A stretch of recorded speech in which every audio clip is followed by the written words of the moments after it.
ئێمە لێرە وەکو خەڵکی هەرێمی کوردستان و خەڵکی عێراق بەتایبەت کە بەهۆی شوێنکەوتنی پێغەمبەرەوە عەلەیهی سەڵات وسەلام بەسەر گرفت و کێشەکانمان دازاڵ بین.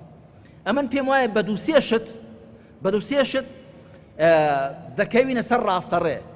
یەک، هەمومان خۆ بە بەندەی خوا بزانین و شوێنکەوتوی پێغەمبەری پێشەوا و کەس خۆی پێلەوی کەس یاد نەبێ، نەوەکو خۆی، نەوەکو ماڵ، نەوەکو بنەماڵە، نەوەکو حیزب، نەوەکو دەڤەر، نەوەکو هیچ.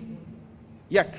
دوو، دڵنیابین لەوەی کە هەمومان پێکەوە تەبانە بین ناتوانین بەردەوام بین بە هیچ حیزبێک، هیچ شەخصێک، هیچ عەشیرەتێک، هیچ قەومێک پێیوانە بێ کە بەتەنێ کە تا ئێستا گەندەڵی کردووە سەرەوت و سامانی حرامی وەسەرێک ناوە وەزعێکی خراپی بەرپا کردو بان پێیوانە بێ دەتوانێت بەردەوام بێت، ناگونجێ. هەمیشە حاڵەتی ئیتیزان و هاوسەنجی و اعتیدال بەردەوام دەبێت، حاڵەتی تێپەڕاندن و حاڵەتی زێدەڕۆیی عمری کورتە، چ وەکو دینداری بێت چ وەکو دنیاداری.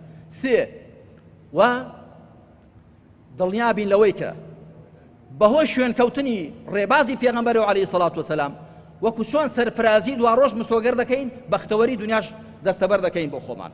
و حەیفیشە بەڕاستی میلەتێک خۆی بە مسلمان بزانێ ناو لە خۆی بنێ ئومەتی پێغەمبەر عەلەیهی سەڵات وسەلام کەچی لە ژیانی سیاسیدا، لە ژیانی کۆمەڵایەتی، لە ژیانی ئابووری، لە ژیانی ئیداری نەگەڕێتەوە بە ڕێبازی پێغەمبەر عەلەیهی سەڵات وسەلام. ئێمە بە ئەندازەی ئەوە مسلمان دەبین کە پابەند دەبین بە ئیسلامەوە، بە ئەندازەی ئەوە پێغەمبەر عەلەیهی سەڵات وسەلام بە ئومەتی خۆی لە قەڵەممان دەدا کە بەڕێ ئەودا دەچین و وەکو ئەو دەچین. خوا یارمەتیماندا کە بەو شێوەیە بین بۆ ئەی لەم واقیعەنا هەموار و دژوارەش کە تێی کەوتوین، چ وەکو خەڵکی هەرێمی کوردستان، وەکو خەڵکی عێراق، وەکو ئومەت دەرباسمان بێ.